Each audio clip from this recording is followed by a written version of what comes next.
Mga kapatid, nanggaling ako sa isang wedding ni Ralph and Jessica.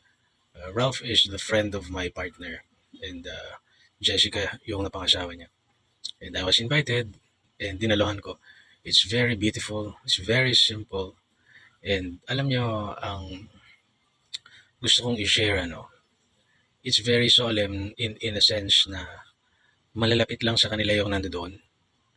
Hindi overly loaded ng mga tao na wala namang bilang doon. Siguro baka ako na yung pinakawalang bilang doon dahil +1 lang ako ng partner ko eh. Abay yung partner ko eh. Parang sabit ako sa barkada nila. What I found very nice is unang-una, wala na kasing magulang, wala na kasing father si Ralph. And wala na ring mother yung kanyang wife. Those who passed were commemorated and they were given honor. Another thing na nagustuhan ko is yung MC. Ang ganda ng sinabi niya kasi nung sinasayaw ni Ralph yung kanyang mother, ang sabi nung babae, nung MC is, huwag ka mag-alala mother, kahit na mag-asawa na si Ralph ay ikaw pa rin ang mother niya, hindi ka mapapalitan sa puso niya. And ako, naiiyak ako doon kasi they shared experiences of leaning to each other nung nawala yung father ni Ralph. And ganoon din si Jessica. Nauna kasi ako doon sa reception venue dahil yung partner ko kasama nila sa sasakyan. So nandun ako sa reception venue, nakita ko, nagda-drive pa yung father niya, parang hirap na hirap, parang nagre-recover from something. Pero ando doon siya, very jolly, very happy.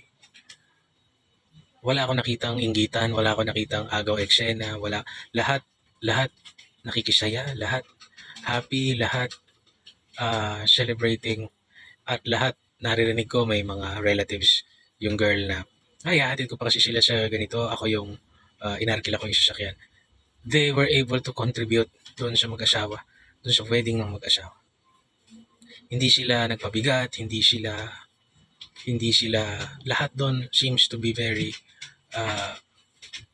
hindi nandoon para magpa-epal, nandoon sila to celebrate the union of yung dalawang tao nagmamahalan. Walang nagpapa-importante, walang bad vibes, walang lahat well prepared, lahat well meaning, lahat gusto nilang magbigay.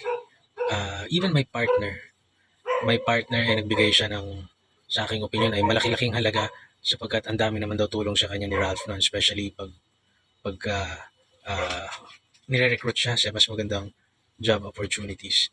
Lahat well-meaning. Ako, I kept on clapping sa kanila. Yung friend nilang si Delmo at saka si Ate Judy ando doon, and si nako sa dulo ng dila ko yung isa nilang friend na sila naman, yung siya at saka yung asawa niya, may photo booth naman doon. Nakita ko yung pag-asenso nila, nakita ko yung pagkakaroon nila ng business ng ibang friends nila, nakita ko yung tulungan, nakita ko na they're still together kahit di magkita, magkakaibigan. Pag may okasyon, nandiyan. Well-meaning, good family, good environment, very nice celebration, very simple pero rock. And naramdaman ko yung pagmamahal ng pamilya sa kanya. And ako, sinishare ko to kasi wala ako nun eh. May pamilya naman ako pero burden sa amin yung mga ganong celebration. Iilan lang kami. Yung pagod, yung budget, medyo mahirap. Hindi kagaya nila na medyo solid yung family nila. Walang alitan yung magkakapatid, walang sa family ko kasi tight. Medyo ilan lang kami na pamilya talaga na we can only do so much. So ako pag nakikita ko yung ibang families doing very well, I am so very proud of them, and gusto kong i-inspire lahat na dapat ganun. Dapat yung mga kamag-anak, well-meaning lagi. Dapat nandoon ka para hindi ka magpapansin o magreklamo o magpa-importante. You're there to celebrate yung dalawang yun.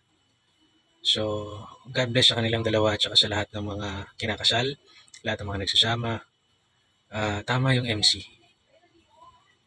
Always put God sa center ng inyong pagsasama, and walang unos na hindi kayang nagpasan.